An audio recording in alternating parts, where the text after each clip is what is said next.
আপনি নিজেও left arm spinner, Shakib Al Hasan নিজেও লেফট আর্ম স্পিনার, আপনারও একটু সমস্যা হয়েছিল, চেক করার জন্য আবার গিয়েছিলেন। সাকিব আল হাসানও যেতে হতে পারে, জিনিসটা কাকতালীয় নাকি একদম ন্যাচারের একটা ধারা, কি মনে হচ্ছে আপনার?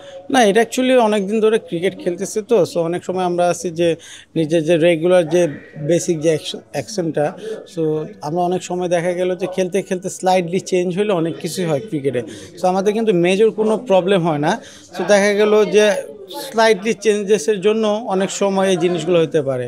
আর আমি এর আগেও বলছি, যে আবারও বলতেছি, যে সাকিবের যে সাসপেক্ট, এটা কিন্তু প্রত্যেকটা বলে না, সাসপেক্ট অ্যাকচুয়ালি কোনো সাম ডেলিভারিতে এই প্রবলেমটা হয়, দুই একটা দেয়। এটা হতে পারে ফাস্টার, বা ও যদি ক্যারাম বল বা কোনো ভেরিয়েশন করতে যায় তখন হতে পারে।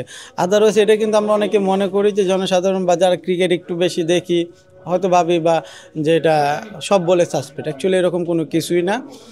আর এটা আসলে কাকতালীয় কিছু না, এটা হইতেই পারে ক্রিকেটে। এটা শুধু আমার, সাকিব, অল ক্রিকেটে তো অনেকেরই আছে, তো সবাই কিন্তু গেট ব্যাক করছে। তো ইনশাল্লাহ আমি আশাবাদী, সাকিব টাইম নিয়ে নিজেকে ওইভাবে রেডি করে এক্সাম দিলে অবশ্যই সে কাম ব্যাক করবে আবার। চেন্নাইতে সাকিব আল হাসানের পরীক্ষা দেওয়ার কথা, পরীক্ষার ক্রাইটেরিয়া আমরা তো আর ফেস করে নিই, আপনি করেছেন, কি কি হয় আসলে, কিভাবে পরীক্ষাটা মূল্যায়ন করা হয়? অ্যাকচুয়ালি যাওয়ার পর ওইখানে যে সাসপেক্ট যে ডেলিভারিটা, ওইটা প্রথম ভিডিও দেখায়, তারপর পিকচার দেখায়, দেখানোর পর নিজেকে টাইম দেয় ওয়ার্ম আপ করার জন্য, তারপর সেন্সর লাগানো হয় অনেকগুলো, 30 থেকে 40টা। তারপর সেম ডেলিভারিটা করতে বলে অ্যাকচুয়ালি। তো নর্মাল যে ডেলিভারিটা অনেক সময় দেখা যায় করতেছো, হচ্ছে না, বারবার ওইটা দিতে হয়। যখন মানে মিস করার পরও বারবার ডেলিভারিটা দেওয়ার পর যখন মিস হয়, আবার দেখা গেল যে বোলিংটা আবার দেখায় যে ওই ওয়েতে যে যে বলটা সাসপেক্ট হয় ওই বলটাতে সেমভাবে ডেলিভারি দিতে বলে। তো এটা অনেক সময় হয় কি, ওয়ার্ম আপ যদি ঠিকমতো বডি মুভমেন্ট না হলে হইতে পারে। সো এর জন্য হয়তো ওই সেমভাবে ডেলিভারিটা দিতে বলবে, সেটা যদি দিয়েও পাস করে যায় তাহলে তো আর সাসপেক্টের কোনো প্রশ্নই আসে না।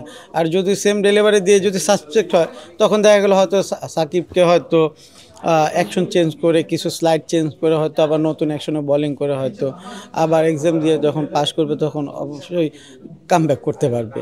কিন্তু ভাইয়া, যে 15 ডিগ্রি সেলসিয়াস, 15 ডিগ্রির নিচে আসলে থাকা লাগে, সেক্ষেত্রে যদি কোনো বলার ওই যে ভেরিয়েশনের জন্য একটু হাত কোনোটা ভাঙে, যখন পরীক্ষাগারে যাবে তখন তো সে তার সেরা ডেলিভারিটি করবে, তখন আসলে কিভাবে ডিফারেন্সিয়েট করে তার? অ্যাকচুয়ালি যে বললাম না, যে আমার একই কথা বলবো, যে যে ম্যাচটাতে ওকে সাসপেক্ট ধরা হয়েছে, যে ডেলিভারিটাতে উইথ সেম ডেলিভারিটা আপনাকে আগে দেখাবে, দেখানোর পর সেমভাবে বোলিং করতে বলবে।